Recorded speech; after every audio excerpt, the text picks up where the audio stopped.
نماز کے سجدے میں ناک کی ہڈی لگانے کی شرعی حیثیت کیا ہے؟ بعض افراد کا کہنا ہے کہ پیشانی لگانا کافی ہے، ناک لگانا ضروری نہیں۔ بسم اللہ الرحمن الرحیم۔ الجواب بعون الملک الوہاب۔ سجدے میں پیشانی کا زمین پر جمانا فرض اور ناک کی ہڈی کا زمین پر یوں جمانا کہ ناک کا نرم حصہ دبنے کے بعد ناک کی ہڈی زمین پر جم جائے واجب ہے۔ صرف پیشانی جمانے پر اکتفا کرنا، بلا عذر ناک کی ہڈی نہ لگانا مکروہ تحریمی، ناجائز و گناہ، اور ایسی نماز کا اعادہ کرنا بھی واجب ہے۔ ہاں اگر کوئی عذر ہو، جیسے ناک پر زخم یا پھوڑا ہو جائے کہ جس سے ناک زمین پر نہ لگ سکتی ہو، تو فقط پیشانی سے سجدہ کرنے میں کوئی حرج نہیں۔ دلائل ملاحظہ کیجیے۔ سجدے میں پیشانی اور ناک کی ہڈی لگانے کے حکم کے متعلق کتب صحیح ستہ یعنی صحیح بخاری، صحیح مسلم، جامع ترمذی،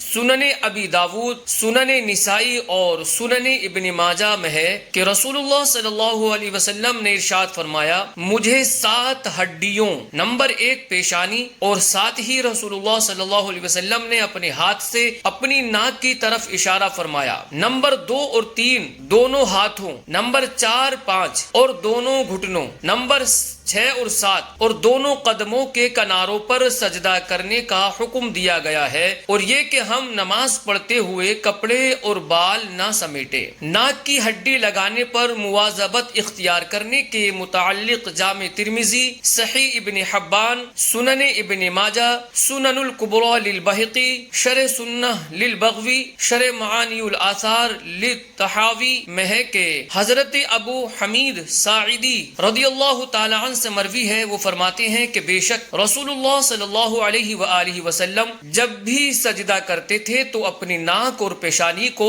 زمین پر جمع دیتے، دونوں ہاتھوں کو پہلوؤں سے جدا رکھتے اور دونوں ہتھیلیاں کندھوں کے برابر رکھتے۔ مذکورہ حدیث مبارک کے تحت شرح سنن ابی داود للعینی میں ہے کہ اور اس حدیث پاک سے ان ائمہ کرام نے دلیل پکڑی جنہوں نے کہا کہ سجدہ میں پیشانی اور ناک دونوں کا زمین پر لگانا ضروری ہے۔ مواظبت سے واجب ثابت ہونے کے متعلق فتح القدیر، درر الحکام، شرح غرر الاحکام، بنایا، عنایا، نہایا، بحر الرائق، نہر الفائق، مراقی الفلاح، خزانۃ المفتیین، منحۃ السلوک اور الہدایہ وغیرہ میں ہے کہ بے شک رسول اللہ صلی اللہ علیہ وسلم نے اس عمل کو ایک مرتبہ بھی ترک نہیں فرمایا اور اس پر ہمیشگی اختیار فرمائی، تو یہ اس عمل کے واجب ہونے کی دلیل ہے۔ حاشیۃ الطحطاوی علی مراقی الفلاح، درر الحکام، شرح غرر الاحکام، نور الایضاح مع مراقی الفلاح وغیرہ میں ہے کہ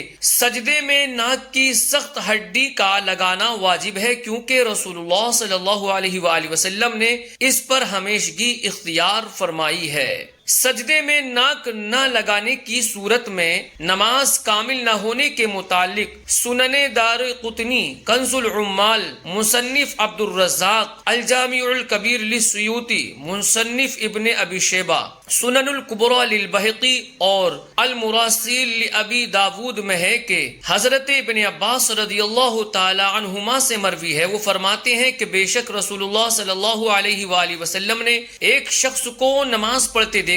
جس کے سجدہ کی حالت میں ناک میں سے کچھ بھی زمین پر نہیں لگ رہا تھا، تو رسول اللہ صلی اللہ علیہ وسلم نے ارشاد فرمایا، اس شخص کی نماز کامل نہیں جس کی ناک زمین کو نہ لگے۔ فتاوی رضویہ شریف میں ہے کہ یوں ہی ناک کی ہڈی زمین پر لگنا واجب ہے، بتیروں کی ناک زمین سے لگتی ہی نہیں، اور اگر لگی تو وہی ناک کی نوک، یہاں تک تو ترک واجب، گناہ اور عادت کے سبب فسق ہی ہوا۔ نماز واجب الاعادہ ہونے کے بارے میں فتاوی امجدیہ میں ہے کہ سجدہ میں پیشانی کا زمین پر جمنا فرض ہے، اور ناک اس طرح جمانا کہ جو حصہ ناک کا نرم ہے اس کے دبنے کے بعد ناک کی ہڈی زمین پر جم جائے، یہ واجب۔ اگر ناک کی نوک زمین سے چھو گئی اور ہڈی نہ لگی، نماز واجب الاعادہ ہوگی۔ عذر کی وجہ سے ناک زمین پر نہ لگانے کے متعلق رد المختار مع در مختار،